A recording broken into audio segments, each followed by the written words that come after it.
গীতা পাঠের সময় নেই? দিনে 5 বার এই মন্ত্র জপ করলে গীতা পাঠের পুণ্য লাভ করা যায়। নমস্কার বন্ধুরা, আপনাদেরকে জানাই সুস্বাগতম। বন্ধুরা, আজ আমরা এতই ব্যস্ত হয়ে পড়েছি যে আমাদের শাস্ত্র পাঠ করার কোনো সময় থাকে না, অথচ সেই পাঠ করার বাঞ্ছা আমাদের মনেই থেকে যায়।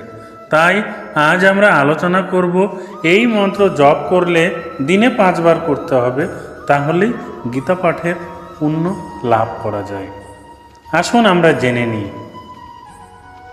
গীতা পাঠের সময় যদি বা থাকে, কারণ আধুনিক জীবনে সকলেই ব্যস্ত, আর সেই ব্যস্ততার মধ্যে গীতা পাঠ করা কিছুটা কঠিন, তাই রইল একটি মন্ত্র। হিন্দু ধর্মের পবিত্র ধর্মগ্রন্থ হল গীতা। নিয়মিত গীতা পাঠ করলে পুণ্য অর্জন করা যায় বলে হিন্দু ধর্মের বিশ্বাস। প্রতিদিন যদি গীতা পাঠ করা যায় তাহলে অনেক সমস্যার মোকাবিলা করা যায়, আত্মবিশ্বাস বৃদ্ধি পায়। কিন্তু গীতা পাঠের সময় যদি না থাকে, কারণ আধুনিক জীবনে সকলেই ব্যস্ত, আর সেই ব্যস্ততার মধ্যে গীতা পাঠ করা কিছুটা কঠিন, তাই রইল একটি মন্ত্র। এই মন্ত্র নিয়মিত পাঠ করা গীতা পাঠেরই সমতুল্য। চলুন জেনে নিই সেই মন্ত্রটি। আদৌ দেবকী দেব গর্ভজননং গোপী গৃহে ভদ্রধনম মায়া পূজো নিকাশু তাপ হরং গৌব দধ্রণ ধরণম কংসচ্ছেদনং কৌরবাদি হননং কুন্তি সুপাজলনম একৎ শ্রীমদ্ভগবতং পুরাণ কথিতং শ্রীকৃষ্ণ লীলা অমৃতম অচ্যুতং কেশবং রামনারায়ণং কৃষ্ণ দামোদরং বাসুদেবং হরে শ্রীধরং মাধবং গোপীকা বল্লভং জানকী নায়কং রামচন্দ্রং ভজ।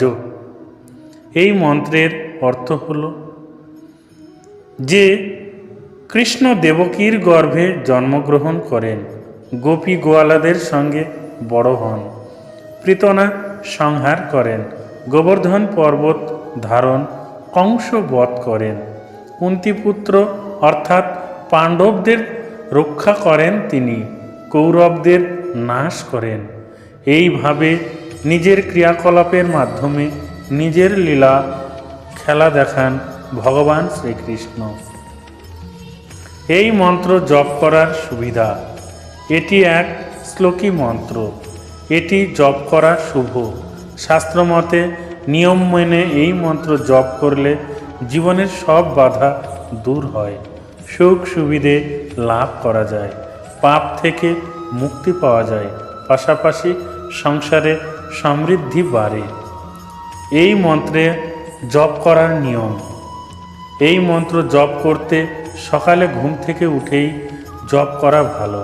স্নান করে পরিচ্ছন্ন হয়ে তুলসী মালা দিয়ে এই মন্ত্র জপ করাই ভালো।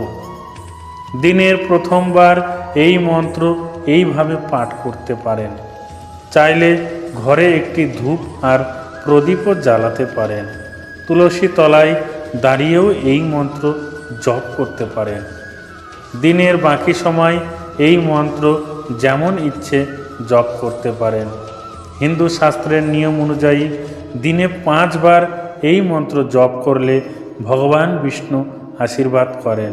তবে সকাল আর সন্ধ্যায় অবশ্যই এই মন্ত্র জপ করবেন। আশা করি আপনারা বুঝতে পেরেছেন এই মন্ত্র কিভাবে জপ করতে হয় এবং এই মন্ত্র জপ করার সুবিধা।